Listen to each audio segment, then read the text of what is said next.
All right, so this problem tells us that a rocket is accelerating at a rate of 49.0 meters per second squared. Its passenger has a mass of 75.0 kilograms.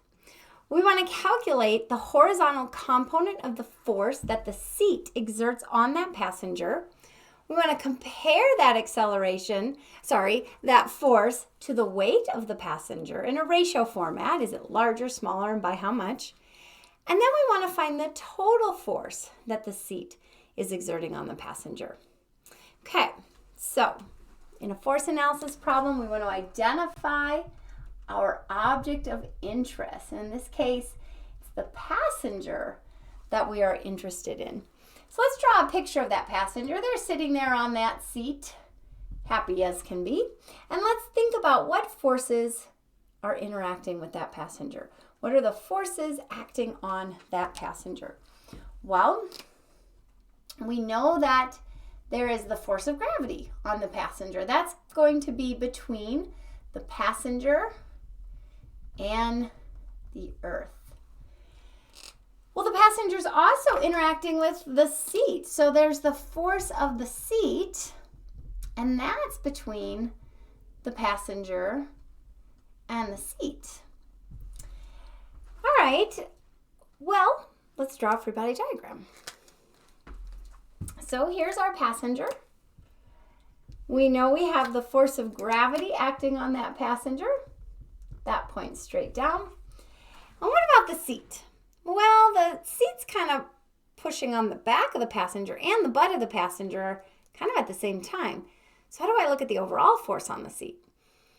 Well, we can separate the force the seat exerts on the passenger into the horizontal component of the seat and the vertical component of the seat. So these two together make up that total force on the seat. So if I am in a rocket that's accelerating to the right, then I'm accelerating to the right. So I know that my horizontal force by the seat is going to be to the right. And if I'm sitting on the seat, I know my vertical force on that seat, by that seat, is going to be in the upward direction. All right, so I have 3 forces, and I'm going to number each one of those forces and do our horizontal and component force analysis. So force number 1 has nothing horizontal. It's only the force of gravity, and it's pointing down, and we know that the force of gravity is equal to mass times gravity. Force number 2 is pointing to the right, so it's positive, the horizontal component of the seat, nothing vertically.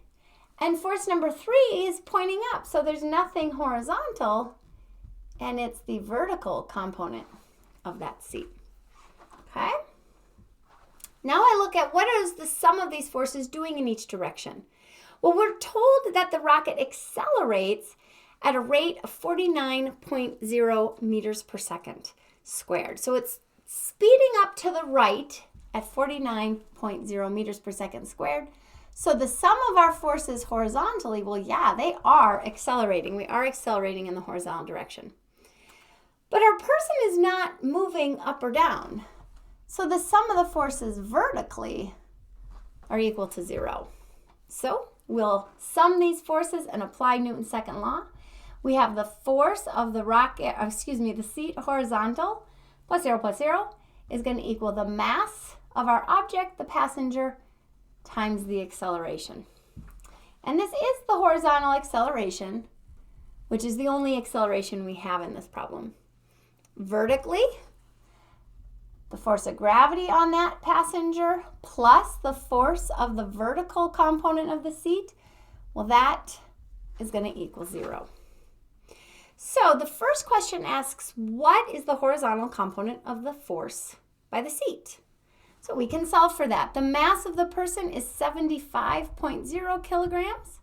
we're told that acceleration is 49.0. So we find that horizontal component of the seat to be 3.68 times 10 to the third newtons. So that is part 1, the horizontal component. Part 2 asks us, well, how does that relate to the weight of the person? Okay, so we have to determine the object's weight. We know that the weight is equal to the force of gravity, which is equal to the mass times g. So we're given the mass of 75. We know g, of course, is 9.8. And so the weight of our person is 735 newtons. So if I'm going to take the ratio of 3.68, so this was part A. For part B, we take a ratio of 3.68 times 10 to the third divided by 735. That gives us a ratio of 5. So it's 5 to 1, the force comparison between the force the person feels on their back and their weight. That's part B. Part C asks us to look at, well, what is the total force that the seat exerts on the person? Well, the total force is a combination of the horizontal and the vertical forces. So we first have to determine the vertical force of the seat. Solving for the vertical force of the seat, I find that the vertical force of the seat is equal to mass times g. It's equal to the weight, which we know already to be 735 newtons. So how do I get that net force? Well, the net force of the seat is the horizontal component squared plus the vertical component squared. Take the square root. So we have 3.68 times 10 to the third squared plus 735 squared. We take the square root. We're using Pythagorean's theorem to get those components.